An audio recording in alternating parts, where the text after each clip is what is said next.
Hello, Professor. I'm Bill from the sophomore of the English department. Today, I'm gonna introduce an American short novel, which is called The Premature Burial. First, let me briefly explain why I chose this novel. I chose Poe's Premature Burial as the subject of this analysis because of its nuanced portrayal of physiological vulnerability and its enduring relevance to the contemporary human condition. In addition to being a Gothic novel, the text offers a profound exploration of the following academic dimensions. First is about the intersection of epistemology and fear.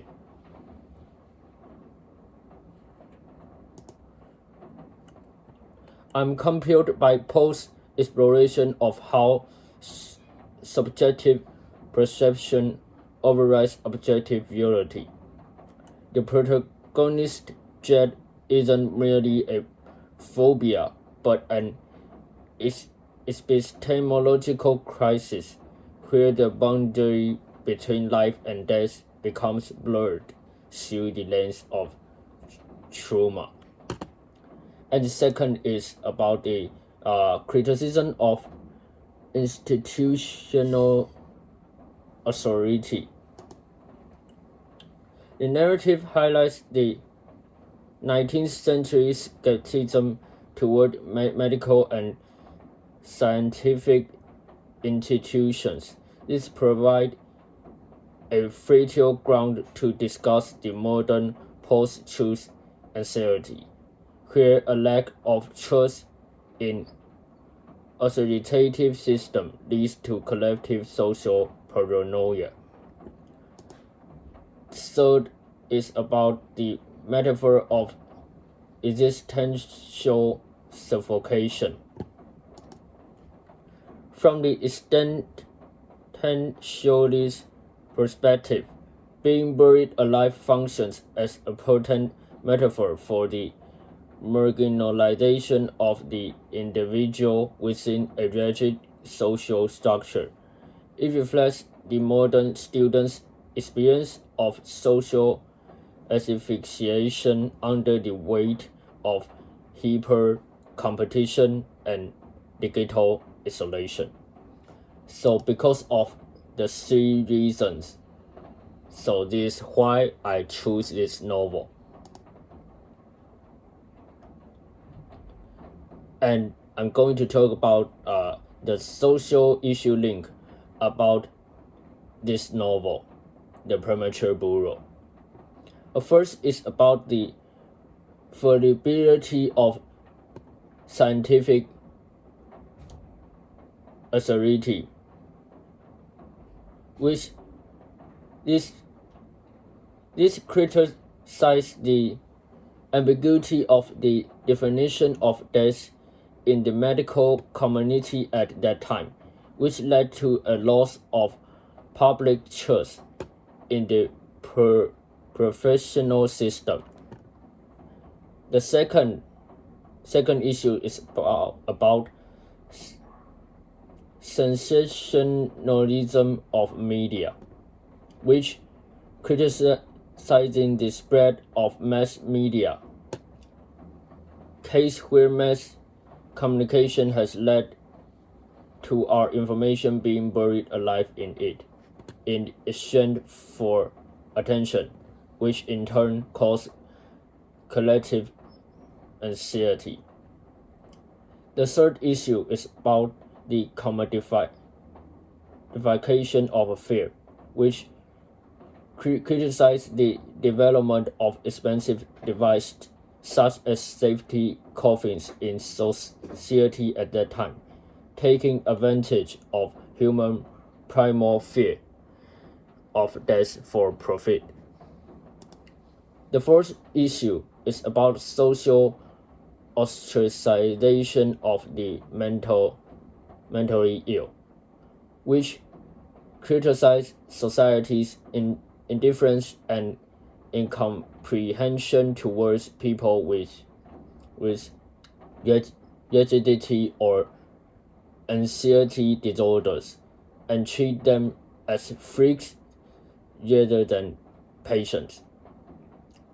The fifth issue is about existential paralysis, which criticizes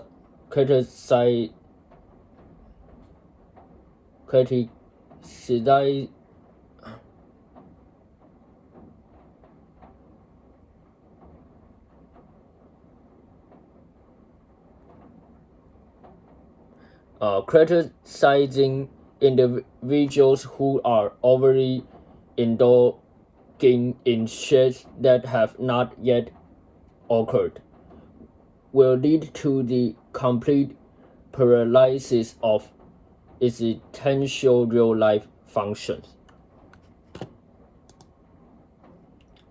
So next, I'm going to tell you about the news, the social issue link. And it's a BBC news.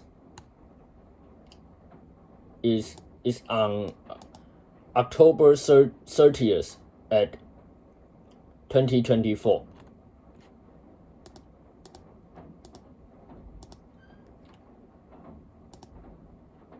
Some users on X who spend their days sharing content that includes election misinformation, AI-generated image, and unfounded conspiracy theories say they are being paid thousands of dollars by the social media site.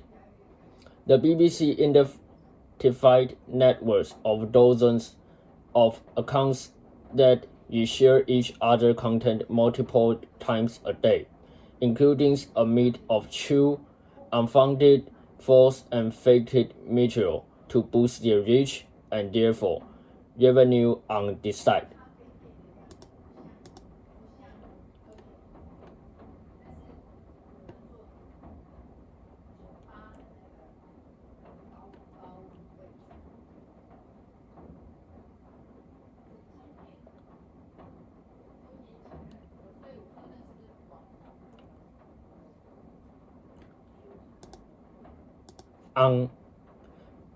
On October 9th at 2024, exchange is used so the payment made to eligible accounts with a significant reach are calculated according to the amount of engagement from premium user likes, share, and comments rather than the number of ads under their posts.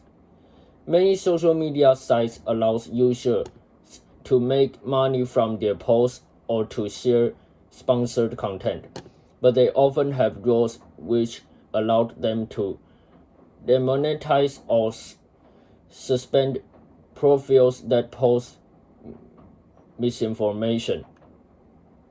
The X website doesn't have guidelines on misinformation in the same way. While the X website had a smaller user base than some sites, it has a significant impact on political discourse. It raised questions about whether X is incentivizing users to post provocative claims, whether they are true or not, at a highly sensitive moment for U.S. politics.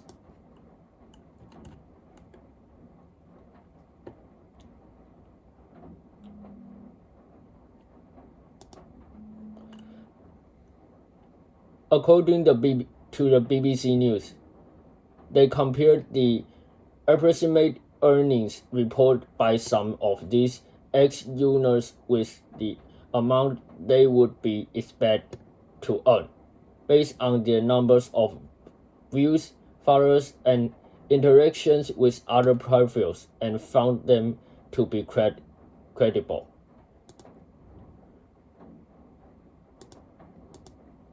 Among the misleading posts shared by some of these networks of profiles were claims about election fund fraud which had been rebutted by Osiris and Exchange, unfounded allegations of pedophilia and sexual abuse against the presidential and vice presidential candidates. Some misleading and false posts that originate on X website have also spilled on to other social media sites with a bigger audience, such as Facebook or TikTok. In one example, an X-user with a small following says he created a doctored image purporting to show Kamala Harris working at McDonald's as a young woman. Other X-users then pushed evidence-free claims that the Democratic Party was manipulating image of its candidate. Unfounded conspiracy theories from X website about the July assassination attempts on Donald Trump were also picked up on other social media sites. And the X website did not respond to the question about whether the site is incentivizing users to post like this, nor to request to interview owners Elon Musk.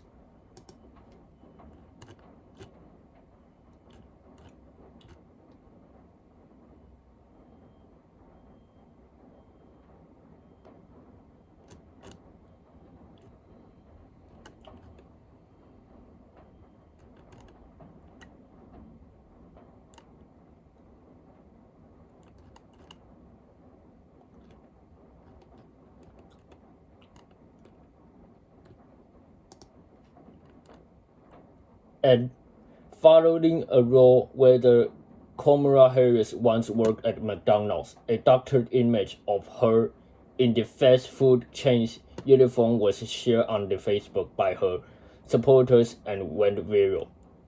When some pro-Trump accounts realized it was an edited photo of a different woman in the uniform, it triggered unfounded accusations that the image came from the Democratic Party itself. An account called it the Infinite Dude on X website appeared to be the first to share the image with the caption, "This is fake." The person behind the image told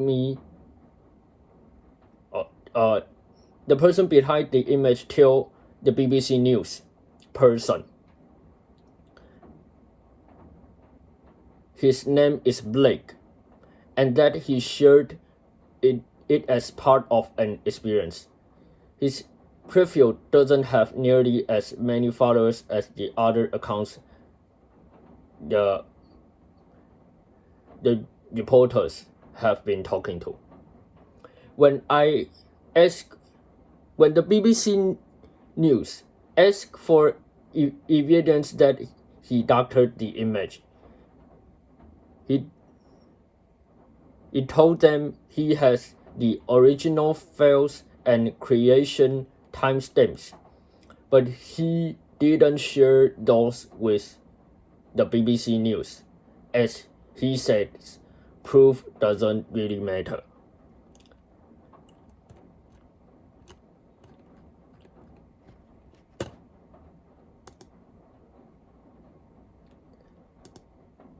People share content not because it's real, but because they want it to be real.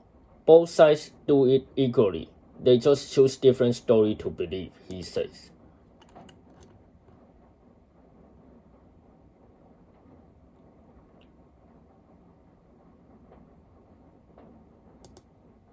And X website said online that its priority is to protect and defend the user's voice.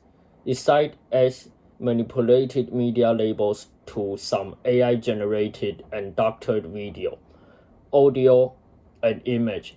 It also has a feature called Community Notes, which crowdsources fact-checking from users.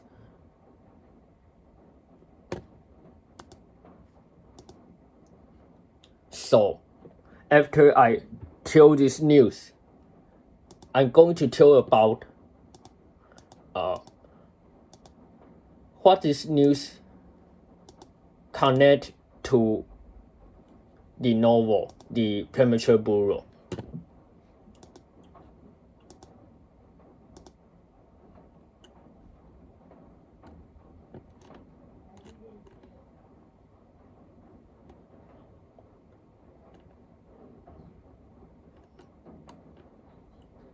Because in the novel, this illustrates how sensationalist media propaganda can be pre-installed fear. Before the accident, the protagonist's brain has already been formatted by this media information. This is what the topic referred to, the BBC News. The X website use of fake news about the US election caused a metaphorical burial in the true perceptions of X website user and the general public due to the information. So this is connected to the novel, The Premature Burial. And in the final, here comes a deep question. In a world where sensory perception and institutional authority have failed, how do we distinguish between vivid reality and metaphorical burial?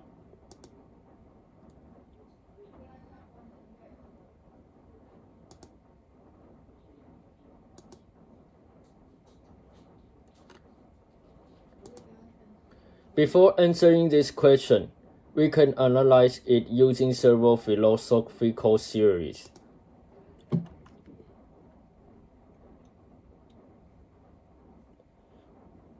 First is about Cartesian skepticism. Epistemology. At the core of the narrative is a crisis of epistemology. The protagonist embodies Cartesian skepticism, doubting the reliability of his own sense. If the eyes can mistake a bolt burst for a coffin,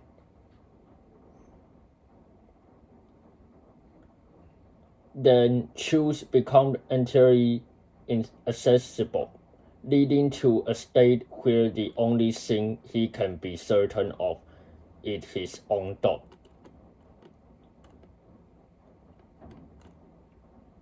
And second is about liminality and post-truth anxiety.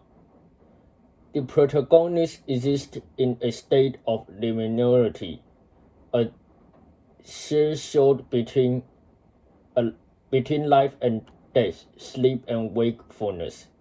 This spatial and psychological in-betweenness mirrors and our modern post-truth anxiety.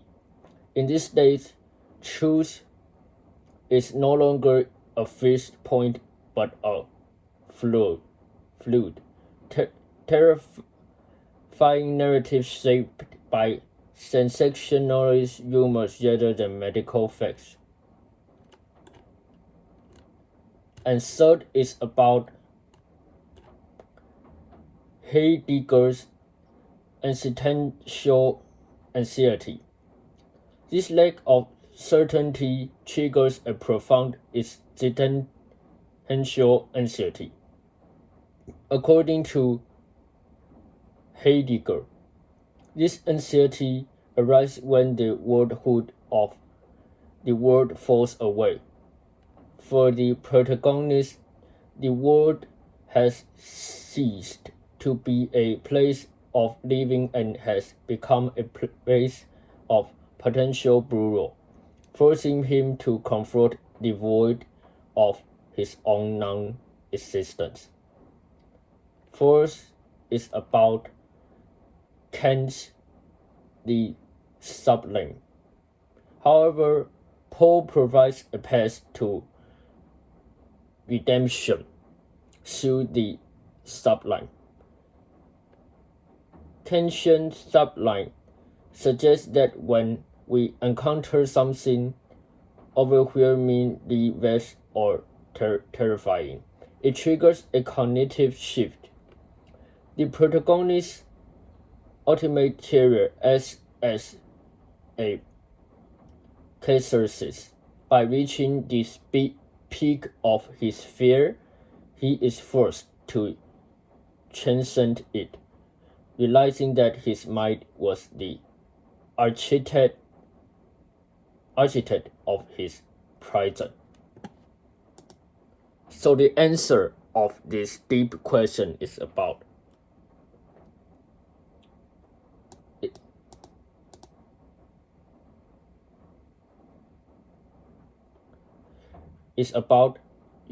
reality is defined not by what we feel, but by what we act upon.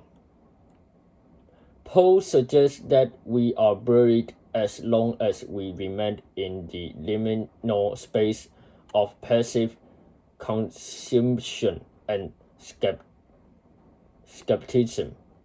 We only truly exist when we reject the post-truth narratives of fear and re-engage with the visceral physical world. So this is my answer for the deep question. And this is the end. Thank you.